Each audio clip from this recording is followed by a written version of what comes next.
Hi. Evening நம்ம ரொம்ப குயிக்காக செய்யக்கூடிய ஒரு snacks recipe, bread masala recipe தாங்க. இது எப்படி செய்யலான்னு பார்த்துடலாம். ஒரு 8 ஸ்லைஸ் போல் பிரெட் எடுத்திருக்கேன். அதை நல்லா குட்டி குட்டியாக கட் பண்ணியிருக்கேன். அடுப்பை பற்ற வச்சு கடாயில் எண்ணெய் ஊற்றிக்கோங்க. எண்ணெய் நல்லா காஞ்சதுக்கப்புறமா ஒரு பெரிய வெங்காயமாக நல்லா குட்டி குட்டியாக கட் பண்ணியிருக்கேன். அதை இதோட சேர்த்து ஒரு கோல்டன் ப்ரௌன் வர வரைக்கும் அதை நல்லா வதக்கிடுங்க. அதுக்கப்புறம் நல்ல பழமாக தக்காளி பழம் ஒரு பழம் எடுத்து அதையும் சின்னதாக கட் பண்ணிவிட்டு அதையும் இதோட ஆட் பண்ணிக்கோங்க. நல்ல மிதமான தீயிலே வச்சுக்கோங்க. நல்ல தக்காளி வதங்குறதுக்கு நல்லா வதக்கிடுங்க. காரத்துக்கு தேவையான மிளகாய்த்தூள், அதாவது நான் 1 ஸ்பூன் மிளகாய்த்தூள் சேர்த்துருக்கேன். அதோடு சேர்த்து ஒரு அரை ஸ்பூன் அளவுக்கு மல்லித்தூள் சேர்த்துருக்கேன். அதுக்கப்புறம் இது நல்லா மிக்ஸ் பண்ணிவிட்டு இந்த தக்காளி நல்லா சீக்கிரம் வெந்து வர்றதுக்காக தேவையான அளவுக்கு உப்பு சேர்த்துக்கோங்க.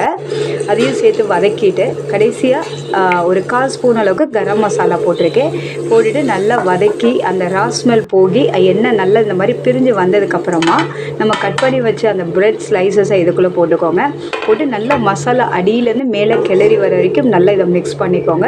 ஒரு 2 to 3 செகண்ட்ஸ் அதை நல்லா மிக்ஸ் பண்ணிவிட்டு கடைசியாக ஒரு கையளவுக்கு கொத்தமல்லி இலை தூவி இறக்கிட்டீங்க அப்படின்னா ரொம்ப சுவையான பிரெட் மசாலா ரெடி ஆயிடும்.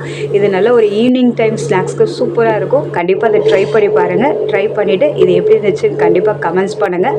இது பிடிச்சிருந்துச்சுன்னா கண்டிப்பாக லைக் பண்ணிக்கோங்க. ஹோப் தட் இந்த வீடியோ பிடிச்சிருக்கோன்னு நினைக்கிறேன். தேங்க்ஸ் ஃபார் வாட்சிங். தேங்க்யூ.